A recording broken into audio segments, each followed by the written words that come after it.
Street on the 8th of September 1888. And this is Hanbury Street running along here. Back in those days it would have been reasonably respectable, quite busy, lots of shops, but now it's most famous for that murder.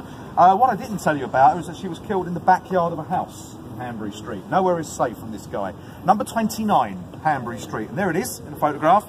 You can see it looks pretty much like the houses we were just walking past.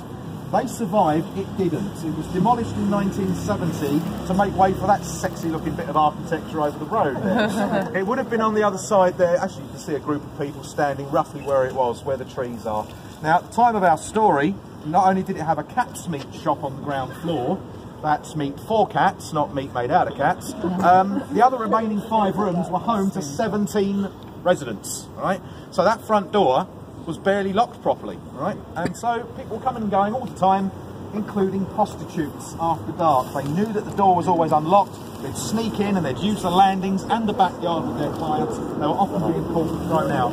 Annie Chapman, on that fateful morning, obviously needed money for her lodging house bed, and she was working as a prostitute, and she may actually have known about that. Unfortunately, the man she took into that backyard that morning to secure that money was Leather Apron. As I've got to call him for a little bit at least, right?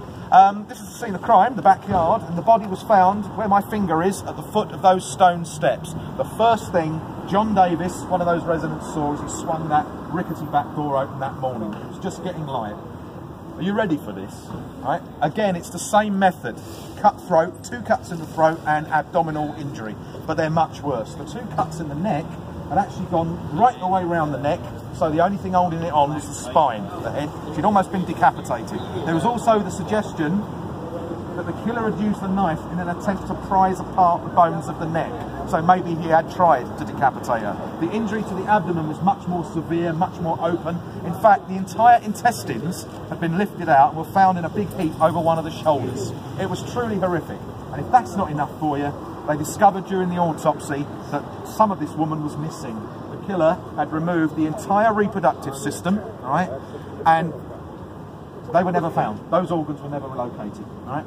Now, this is the first time this happened in this series. It wouldn't be the last, but it became known as the killer's sort of trademark, if you wish. Let me ask you a question. How many of you here have heard about the theory that the Whitechapel murderer was a doctor or a surgeon? Yeah. Heads nodding, arms going up. Yep. It's one of the most famous theories, all right? And a lot of the suspects have some form of medical background.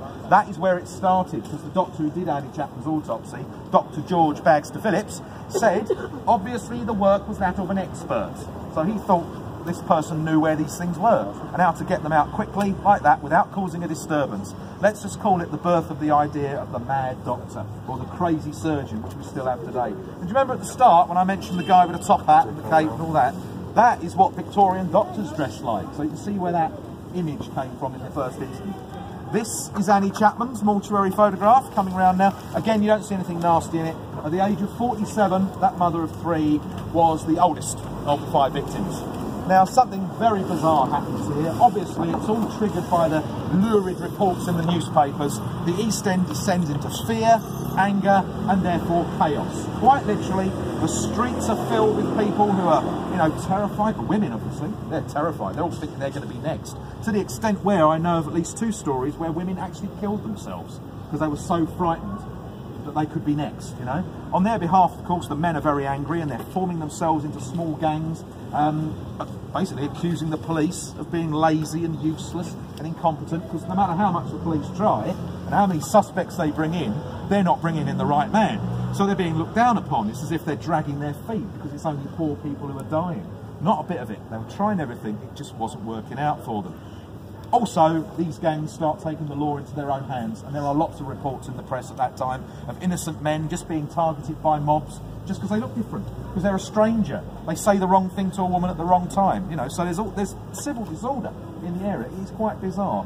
Not only that, people start thinking, because this killer's managed to avoid being caught and makes no noise, some people are beginning to talk about ghouls, bloodsuckers and things like that. There's a supernatural element creeping in, and one account said the sunsets were of a deeper red that autumn. Rather appropriate for Halloween, I think. Anyway, amongst that chaos, the beleaguered police get the breakthrough they were looking for. 2 days after Annie Chapman's murder, a local Jewish bootmender by the name of John Pizer was arrested at his home in Whitechapel by a very experienced detective who assumed he was Leather Apron. The detective, who had a very good name, Sergeant Thick, right, had known Pizer for 18 years and reckoned he fitted the bill. All right? He fitted the racial stereotype, was a Jewish immigrant. He wore a leather apron quite a lot because of his job, and he also, conveniently, had been arrested a few years before for assaulting a woman. All right? So he ticked a lot of the boxes. They thought they'd got their man, all right? And they are even confident enough to start printing posters which said "Capture of Leather Apron." Optimism was high for about 36 hours, when suddenly it was realised that John Pizer was nowhere near the scenes of those murders at the time. He had cast-iron alibis as to where he was, excellent witnesses to back him up, and unfortunately Sergeant Thick and the Metropolitan Police had wasted their time. They got no choice but to let this guy go, despite the fact he fitted much of the criteria, and they're back to square one, which is extremely frustrating. It's nothing short of a disaster, but of course the killer's still out there, is he not? So that panic, manifesting itself on the streets, is beginning to spread beyond East London. It's getting out of hand. And then, in the middle of it all, comes a very important development which basically doesn't help the situation at all. But we can look back on it now and say that it is arguably the most important thing in the story. Certainly for people like ourselves. Without it, I don't think there'd be half the interest there is today. A couple of books maybe, no films. I wouldn't have this job, and you'd be sitting in front of the television this evening, or something similar, right? So it is very, very important. I'll tell you what it is round the corner.